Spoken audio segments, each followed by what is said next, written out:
In today's video, we're going to make a painting, but technically it's not a painting because it's made completely out of glass. I had no idea if this was going to work, but there's only one way to find out.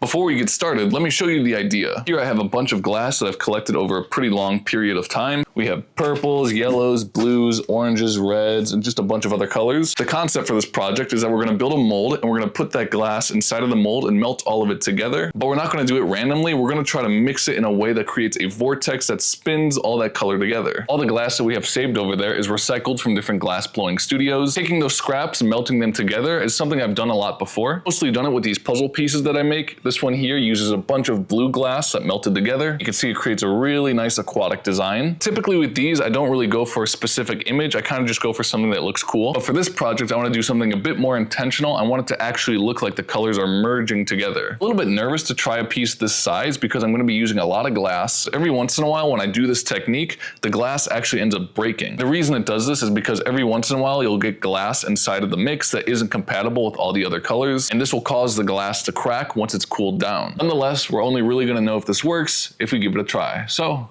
let's get started. First up, we have to build a mold that the glass is going to melt into. Now we have some plates here. These are going to be the bottom of the mold, and I like the size of this one here, so we're going to use this. Now we got to add some walls that are going to go across the whole plate. These are a bunch of strips of the same material that the plate is made from. They're going to get placed along the sides, and they're going to act as the walls. The last thing we need to complete this mold is kiln paper. I've got a big roll of kiln paper right here, and this is going to be for the bottom. And for the sides, we're going to line it with this stuff here. It's kiln cloth. It's a little bit thicker than the paper. Now that we have all of our components chosen, it's time to build this mold.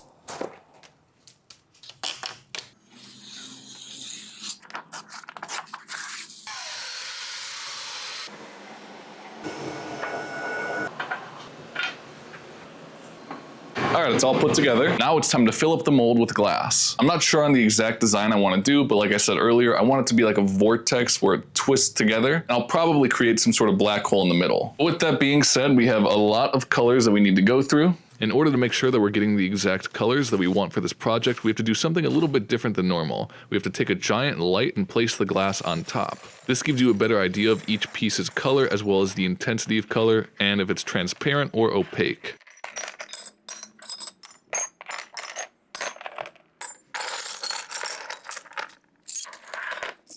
This is a pretty time-consuming process. I have to go through every single color that I want to use, and since this panel's so big, we're going to be using a lot of material.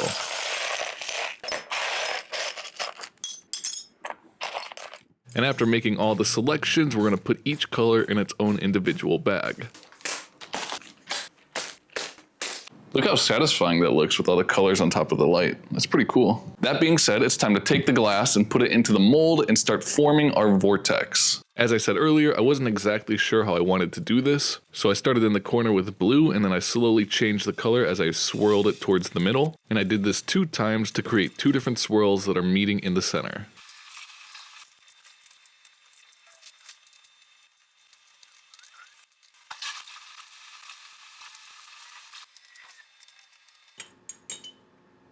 This piece right here just happened to have a clear hole in it, so I surrounded it with all these other pieces of glass that have these like kind of strings of white on it. Now it's time to take all the glass in the mold and melt it together. Give it one final look before we close this thing completely. Now we can start up the kiln. There we go. It's been a week, we're outside, it's a little bit later at night. Time for the moment of truth. Whoa, check that out. The color on this one is crazy. I really like the way this looks. I'm surprised by how well it blends too. Check it out, there's the little eye, the opening, and there's even a tiny little bubble right there. That's cool. Don't want to jinx it, but I looked over the entire piece and so far I haven't seen any cracking, so I think we're okay. Next up, we have to take the glass out of the kiln and we're gonna bring it inside. Walk it out slowly.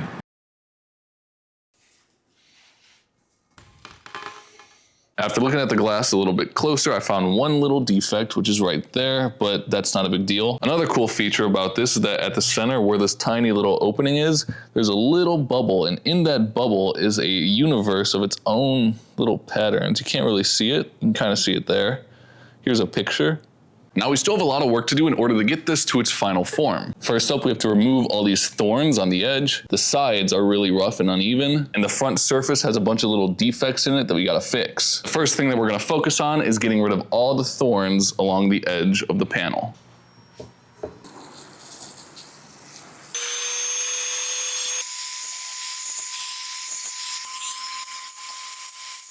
I got the thorns all cut off. Now we're gonna start working on the surface.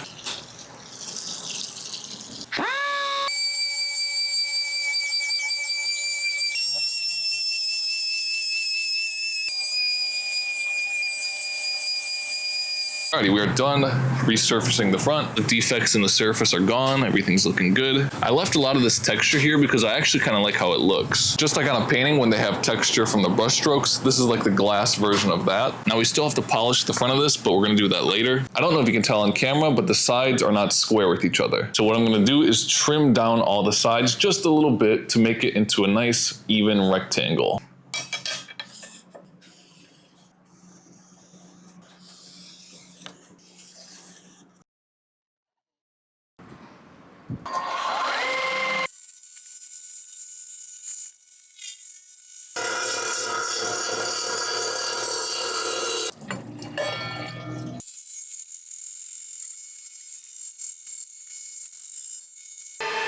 Now that we have that trimmed, we're gonna work on cold working the sides because you can see it has all these scratches there.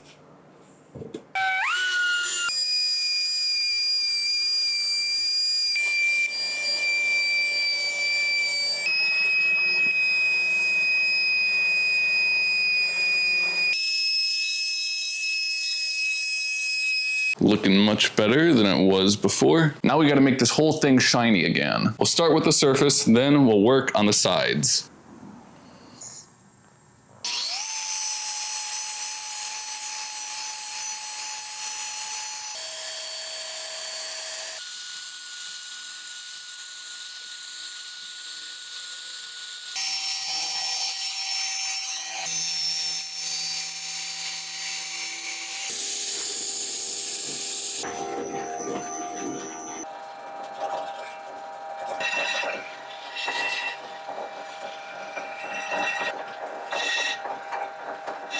And there you go, the polishing is officially done. At this point, all the glasswork for the vortex is done, but we need to figure out a way to hang this on the wall. So now we have to build some sort of metal frame that's gonna go around the perimeter of the panel.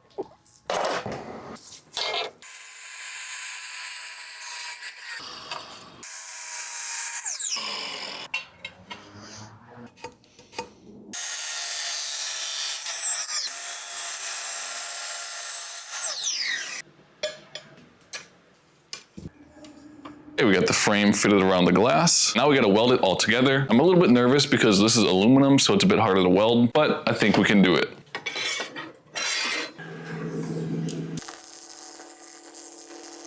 So I just spent 4 hours completely screwing up the frame. Really nasty welds all the way around. So I had to practice a bunch, trying to get this to work. So I watched a bunch of videos on TIG welding aluminum, and finally, after being very careful with every single step, the welds are looking much nicer. They're not perfect, but this will definitely do. That being said, now that the frame is done, now we're gonna weld this bar stock on the inside like that.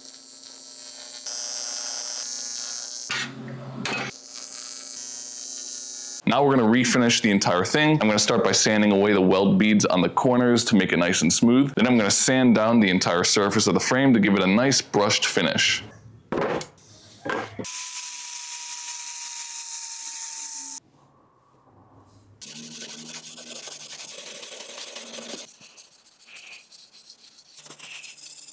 Finish on the metal is much nicer, but there's one more thing I want to do to the vortex before we install it. Because of the fact that this is made from glass, you're able to see through it. And that's an issue because when we put this into the frame, you're going to be able to see the metal along the edge. And on top of that, if the wall that we're putting this on has wallpaper or something like that, you're going to be able to see that through the glass. So to prevent all those issues and to make the colors a little bit more vibrant, we're going to paint the back of it with this white enamel paint.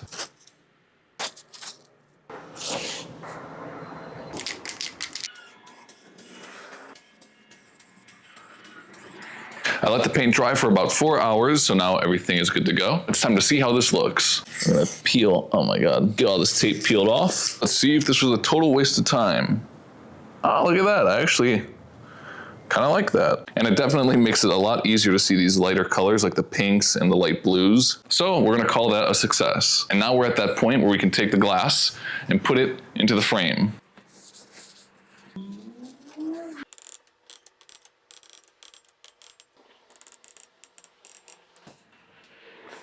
Moment of truth.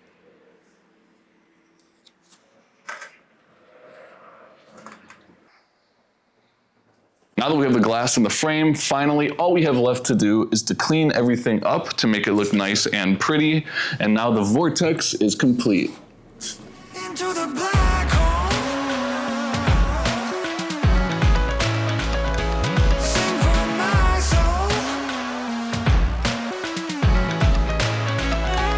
Through the black hole. Now, if you enjoyed the video and you want to see more art projects like this, then be sure to subscribe, and as always, thanks for your time.